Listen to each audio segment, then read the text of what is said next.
Bienvenidos a la 13ª entrega de Deteneos en el Camino, la sección de la última banca dedicada a rescatar artículos de figuras relevantes del cristianismo y traerlos al formato podcast. Continuamos revisando artículos del pastor Willis Hoover, trayendo en esta ocasión uno de los artículos más emblemáticos y descriptivos del naciente movimiento pentecostal en Chile, titulado ¿Quiénes son estos pentecostales?, publicado originalmente en la revista Fuego de Pentecostés número 7 de julio de 1928. Este artículo vino en respuesta a una publicación de la revista Sucesos número 1345 del 5 de julio de 1928, titulada ¿Quiénes son los pentecostales?, en donde se presenta el culto pentecostal no solo como pagano y bullicioso, sino que también como algo dañino, especialmente para el sistema nervioso de los niños que asisten al templo.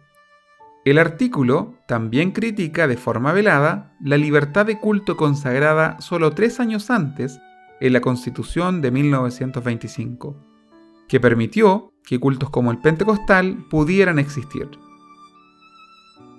Pasemos a revisar ahora ambos artículos, comenzando con el artículo de la revista Sucesos y concluyendo con la respuesta del pastor Hoover.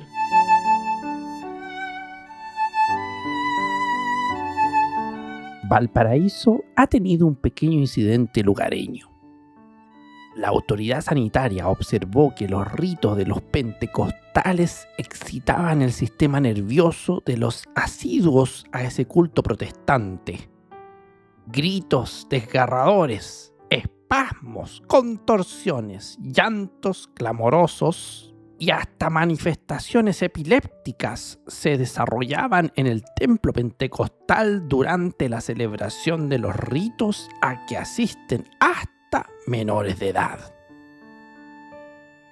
Hubo opiniones de que era conveniente, pro salubridad pública, poner coto a esas exterioridades funestas, pero salió a brillar la libertad de culto, consagrar la Constitución, y las cosas hubieron de dejarse como estaban.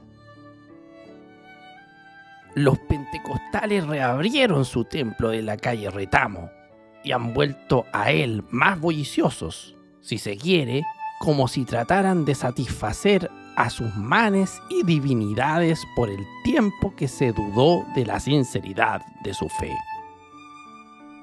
Los cantos, las imprecaciones y los alaridos de fervor se oyen a varias cuadras y el pretendido remedio ha resultado peor que la enfermedad, porque los fieles han vuelto más fervorosos y exaltados.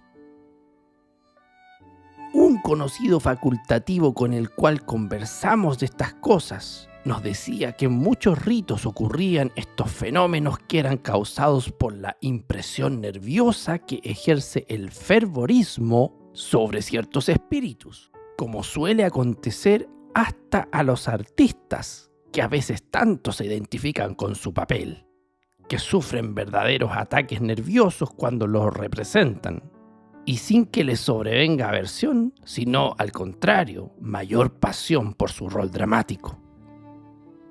Es indudable, nos agregaba, que la divinidad no puede recibir complacencia con tales desbordes pasionales o nerviosos, y creo que el único dique es el buen criterio de los que dirigen estos actos religiosos, para no hacerlo llegar al estado de paroxismo que se observa entre los pentecostales, en su mayoría gente sencilla y más impresionable. Nuestro entrevistado nos decía que era evidente el daño nervioso que recibían los niños, pero para ello está también el criterio de los dirigentes y de los padres de los pequeñuelos, para ahorrarles la concurrencia a esos actos que les dañan fisiológicamente. ¿Quiénes son estos pentecostales? Por Willis Hoover.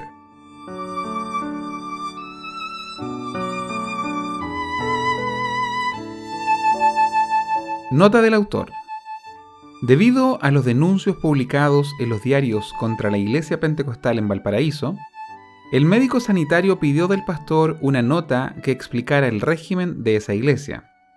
Creyendo que dicha nota contiene materia que puede ser útil para muchos, la presentamos a nuestros hermanos.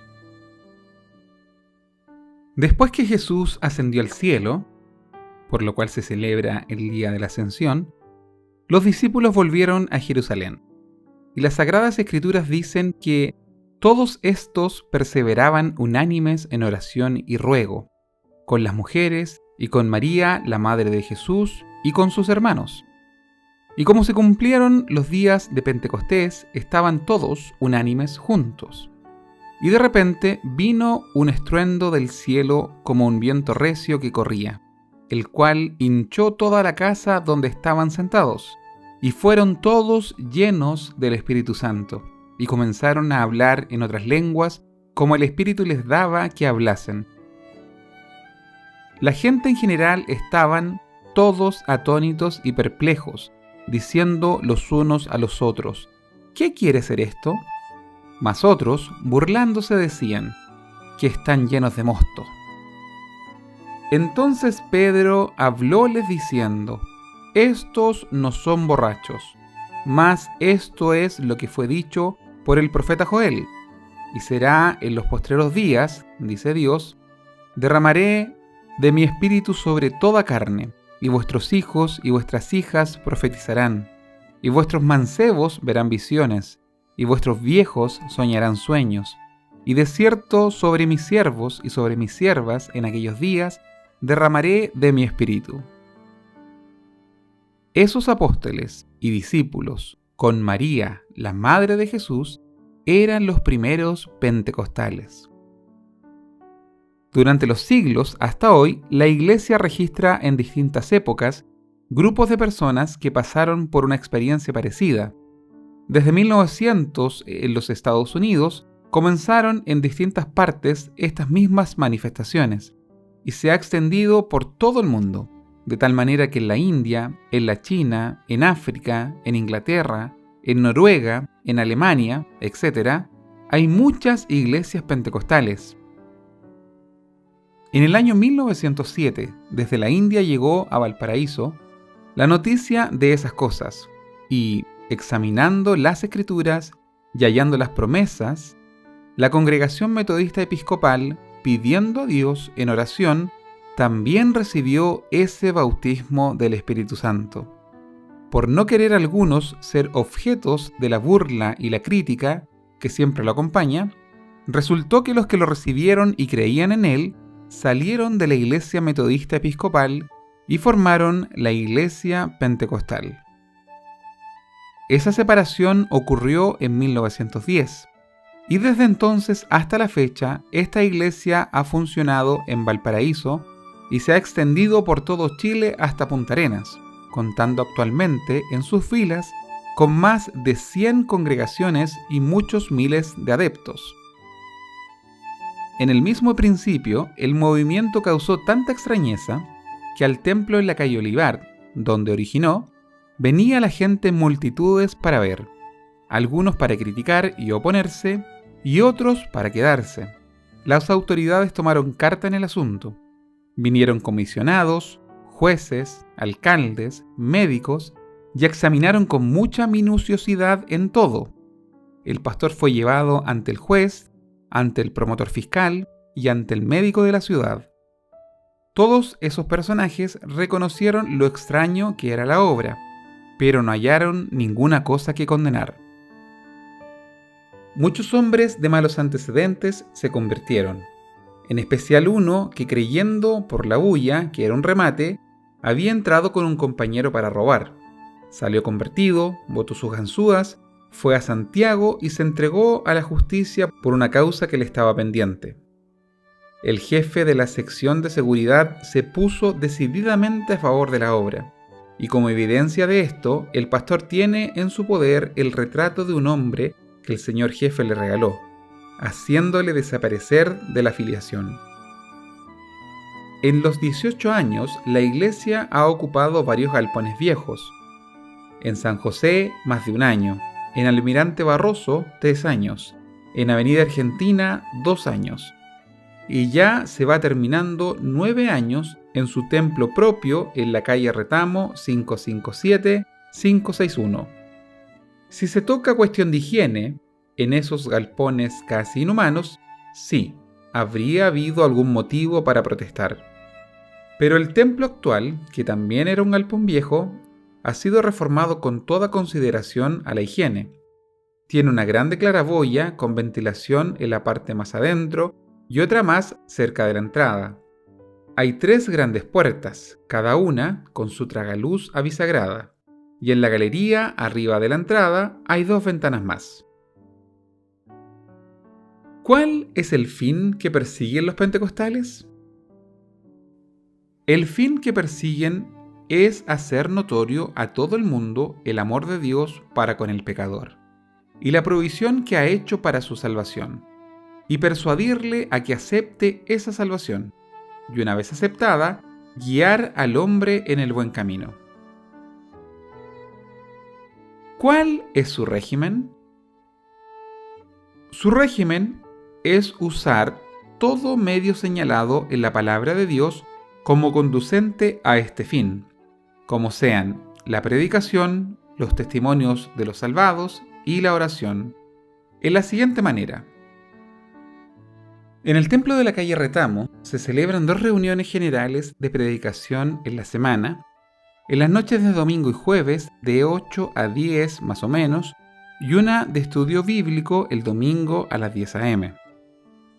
En las noches de lunes y martes hay reuniones pequeñas de oración y testimonio, tanto en el templo como en varios locales en los cerros. En las noches de viernes y sábados hay reuniones pequeñas de estudios bíblicos con fines de preparación, y el miércoles una reunión de los oficiales de la iglesia, quienes, bajo la dirección del pastor, llevan adelante la obra. Para alcanzar a aquellos que no conocen las reuniones o les son indiferentes, los hombres y las mujeres de la iglesia van por las calles y pregonan este mensaje del amor de Dios, invitando a todos a que vengan a las reuniones. También para aquellos que están lejos, en los campos, aldeas y pueblos, los hombres llevan el mensaje andando largas distancias a pie, sacrificando sueño, comodidad y dinero. Con el fin de avivar a los miembros y de pedir más definitivamente la bendición de Dios sobre la obra y sobre el pueblo en general de la ciudad, por varios meses se ha celebrado una vigilia el último sábado de cada mes, que duraba desde las 10 p.m. hasta el amanecer. A estas vigilias han asistido desde 60 a 200 personas, llegando y retirándose a discreción, de manera que serían pocas las horas en las que se veía un número crecido de asistentes. Unas pocas personas que trajeron pequeñitos traían también abrigos y tapas para que durmieran cómodamente en algún rincón. La cosa que más distingue a los pentecostales de otras denominaciones, y por lo mismo choca y ofende a algunos extraños a sus cultos, es el mismo hecho de que el Espíritu de Dios se manifiesta en ellos, conforme a la promesa de la palabra de Dios. La manera de la manifestación no la busca ni la dicta la persona que la recibe, ni menos el que dirige la reunión. Algunas reuniones pasan sin ninguna manifestación. Algunas personas no las experimentan nunca o rarísimas veces. Algunas veces hay risas, hay lloro, hay grito, hay danza, pero estas cosas vienen algo como ese viento recio en el día de Pentecostés. Conmueven a muchos por algunos minutos hasta una hora y pasa, y la reunión sigue su curso. Estas manifestaciones causan distintos efectos sobre los extraños que las presencian. En algunos casos han comenzado a bailar contra su voluntad, y al volver en sí se hallaron convertidos. Algunos han caído de rodillas pidiendo perdón a Dios. Algunos han salido impresionados de manera que se convirtieron en casa, y algunos han salido blasfemando. En mayo de 1927, un joven luchador a la romana y de jiu-jitsu presenció una reunión ordinaria. Quedó mirando las danzas y después de quedar asombrado y haciendo preguntas al pastor. Tan interesado estaba que visitó al pastor al día siguiente y al retirarse llevó un Nuevo Testamento. El hombre nunca más se vio, desapareció, pero en mayo de este año se recibió una carta del norte contando su conversión completa por medio de la lectura del Nuevo Testamento y rogando ingresar a las filas de la iglesia pentecostal, aunque en el lugar donde está existen otras denominaciones. Dice que ya no es luchador de la romana, sino luchador celestial. Hay varios hombres en distintas partes de Chile que están dirigiendo congregaciones en la actualidad, que en otros años eran presidiarios y hombres temibles por sus crímenes y por su braveza. Hay muchos hogares felices, familias reunidas que estaban aparte sus miembros. Hay muchísimos hombres de oficio, ahora productores y beneficios al Estado, que antes eran solo una carga y un afán, que deben toda esa transformación a la iglesia pentecostal. Hay hombres operarios de todo ramo que son buscados por las casas de comercio, las fábricas, las oficinas, los contratistas, los constructores, que antes no servían para nada o estaban bajo afanosa vigilancia.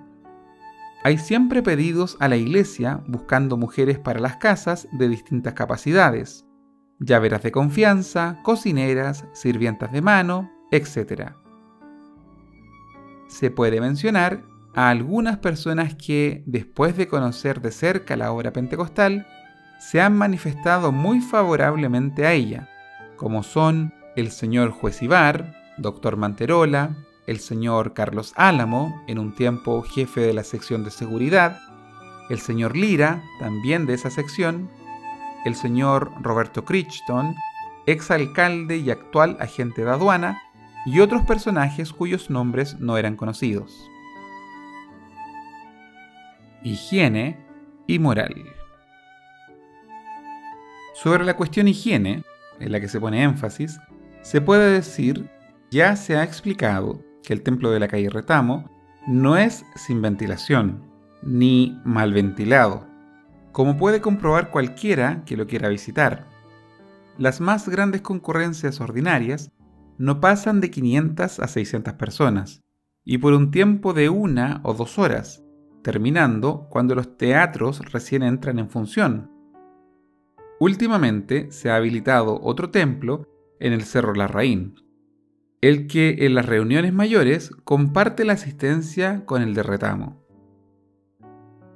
Sobre la moralidad, era de hablar en extenso, cuando se considera la relajación que reina en todas partes, que los diarios presentan la más de semidesnudez en sus clichés, los teatros hieren la vista con sus flamantes carteles, invitando con toda viveza a presenciar las películas cuyos menores títulos son escandalosos en lo sugestivo que son. Las calles son espectáculos parecidos a balnearios, los cuales son cada vez más descarados. Hombres y mujeres en traje de baño, y bien escaso, tendidos en gran mezcolanza, a todo público en la arena de la playa. En las góndolas, las señoritas sentadas frente a los ojos involuntarios, con las piernas descubiertas, arriba de la rodilla. Todo un carnaval de lujuria que va muy adelante en el camino a Sodoma y Gomorra. Y tienen que venir a un templo pentecostal para hallar una cosa inmoral. Y las niñas que cayeron estaban vestidas a la moda reinante, y sus padres estaban, como siempre, al lado para cubrir su persona con algún abrigo. Pero los que vinieron para inspeccionar los rechazaron con violencia 2 veces. Y los hombres que han abandonado sus crímenes, sus inmoralidades, sus vicios, declarándolos en lenguaje sano y limpio, gozando de aquella transformación obrada por el Espíritu de Dios en sus vidas. Esos testimonios que han llamado la atención de las autoridades en la noche del 26 de mayo, que algunas personas han calificado de inmorales, no tienen tal inmoralidad, porque sí es cierto que cuentan su vida anterior a la que llevan ahora en la iglesia, pero estas narraciones no ponen énfasis en los detalles asquerosos, en los cuales antes era su deleite, sino en que ahora, por el poder de Dios, no andan en ellos, y con palabras de respeto y limpias que no ofenden a los niños y niñas, cuentan, por ejemplo, un caso que las mismas autoridades oyeron, que su salario era gastado en maldades y en pagar multas, pero ahora en atender a sus hijos, y otro que cuando llegaba a su casa sus hijos se escondían, pero ahora salen a recibirle, y así por el estilo. La Iglesia Pentecostal existe, y por estos 18 años ha funcionado en conformidad con las leyes que gobiernan entidades como es ella, y no tiene ningún deseo de atropellar las autoridades constituidas. Está haciendo una importante obra moralizadora, y en muchas ocasiones las autoridades lo han reconocido y le han prestado su decidido apoyo. Prueba es que el año pasado, en atención a una solicitud presentada por la dirección de esta iglesia en su conferencia anual, fue emitida por su excelencia el presidente una orden otorgando a los representantes de esta iglesia entrada en los establecimientos penales de la República para predicar el Evangelio, y como fruto muchos han salido para vivir una vida honrada. ¿Cuáles son los resultados de la obra pentecostal? Fuera de los resultados generales que se ha referido en el curso de esta narración, sigue una nómina de algunos que se puede referir como testigos entre aquellos que en tiempos pasados habían dado mucho que hacer a las autoridades, advirtiendo que hay otros muchos en distintas partes de Chile de esta misma clase, fuera del gran número de aquellos cuya vida era solo de vicios ordinarios. Hele aquí, entre paréntesis, sigue una lista de 15 nombres. Un hombre ebrio, estorbando una reunión en la calle, fue llevado entre dos a la iglesia y se convirtió la misma noche. Y desde aquel día es un modelo de hombre bueno, la admiración de su barrio y de sus colegas anteriores. Un caso entre muchísimos. Calle Vega, 165. ¿Quién es el pastor de los pentecostales? Es norteamericano. Nació en 1858. Fue diplomado en Medicina y Cirugía en Chicago en 1884. Ejerció su profesión 6 años, abandonándola para venir a Chile en octubre de 1889, con el fin que persigue hasta hoy. Los años 1890 y 1893 era director del Iquique English College en Iquique. Los años 1894 y 1901 era pastor de la Iglesia Metodista Episcopal en Iquique. Los años 1902 y 1910 era pastor de la Iglesia Metodista Episcopal en Valparaíso. Durante esos 20 años en la Iglesia Metodista Episcopal ocupó varios puestos de importancia. Construyó el edificio del Iquique English College y del templo en la calle Amunátegui de esa ciudad. Construyó un templo en Punta Arenas y el templo en la calle Olivar en esa ciudad.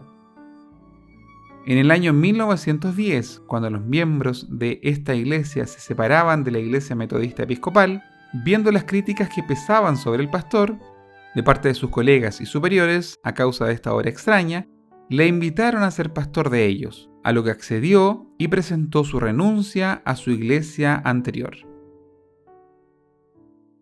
Explotación.